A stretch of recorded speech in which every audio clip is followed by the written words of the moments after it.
What's up, guys? This is just a follow-up video to the videos I made before on Mr. Driver Survives video on debunking Kepler's laws.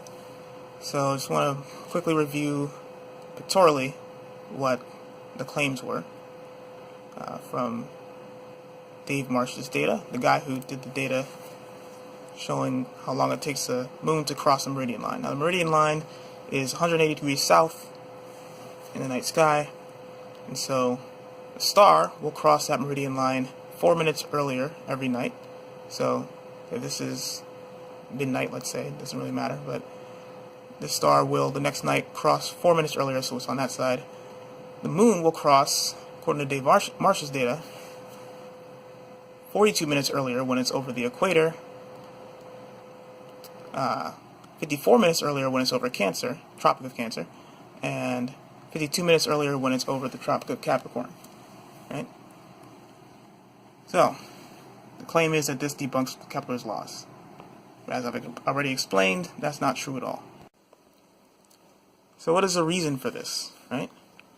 Well, as we know, the moon orbits the Earth at around 2,000 miles an hour in the same direction that the Earth rotates, which, as I explained already, means that the moon's going to appear to move slower across the sky than the rest of the stars. Right? And so that's the reason why. It's because the moon is orbiting this way, towards the east, from west to east. And so the Earth is also rotating, but at a faster angular velocity. And so that means that the moon will appear to move with the stars, but just a little bit slower. Right? But we see this time difference of 42 minutes, 54 minutes, and 52 minutes. And I just want to pictorially show what the reason is, and that why it has nothing to do with debunking, with Kepler's laws being wrong. So this is just sort of a pictorial representation. These circular fields here are meant to represent the motion of the stars in the sky. Not a very great drawing, I know, but essentially this straight line here is the celestial equator, where the stars appear to be moving the fastest, right?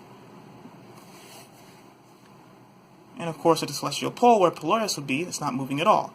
And in between it's moving at, more and faster and faster and faster until you get to the celestial equator. And I already explained why that was in my previous video. So the moon appears to move backwards relative to those stars at half a degree per hour, approximately.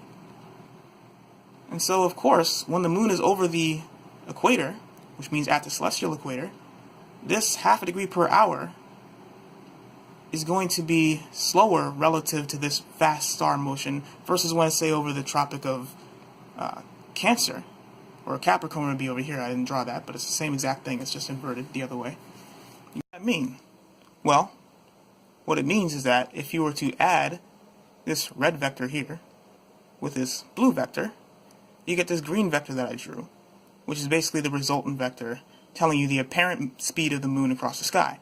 And as you can see, when the moon is over the celestial equator, or over the real equator, same thing, it will have the fastest apparent speed. But when it's over the Tropic of Cancer or Capricorn, this resultant vector is shorter because the backwards motion of the moon across the sky relative to the stars does not change, as I said before, because it's a great circle.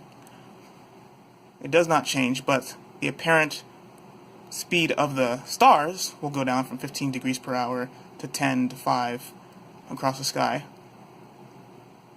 And so it will become smaller relative to the backwards motion of the moon, and so therefore the resultant vector becomes shorter and shorter. So now we have our answer. The reason why the equator, when the moon is over the equator, it crosses the meridian line later, not as much as it is over the Cancer or Capricorn, is because the moon's speed will be, apparent speed across the sky will be faster than it is over Cancer or Capricorn, for the reason that we just explained. And so that perfectly explains Dave Marsh's observations. It has nothing to do with Kepler's laws, because you're not actually measuring the actual speed of the moon, you're just measuring the apparent speed, which is not the same as the real speed because you're in a rotating frame. Now, I want to address something that I said in the last video in response to Mr. Thrive and Survive, and that was I told him something that was not entirely correct. I said that he should, if he wants to know the actual speed of the moon, he needs to get an equatorial mount and measure the speed of the apparent speed of the moon across the actual stars. Well, as it turns out, I thought about it, that doesn't entirely work either. And I'll make another video about why, but basically it's because of something called parallax, right? If you're at the equator, for example, the moon is rotating around the Earth, but the Earth is also moving at 1,000 miles per hour at the equator, which means the apparent motion of the moon is actually 1,000 miles per hour when it's near the meridian, and it'll be faster when the moon is like setting. And the reason for that is because when the moon is setting, the Earth is actually moving perpendicular to the motion of the moon, which means the parallax is now gone.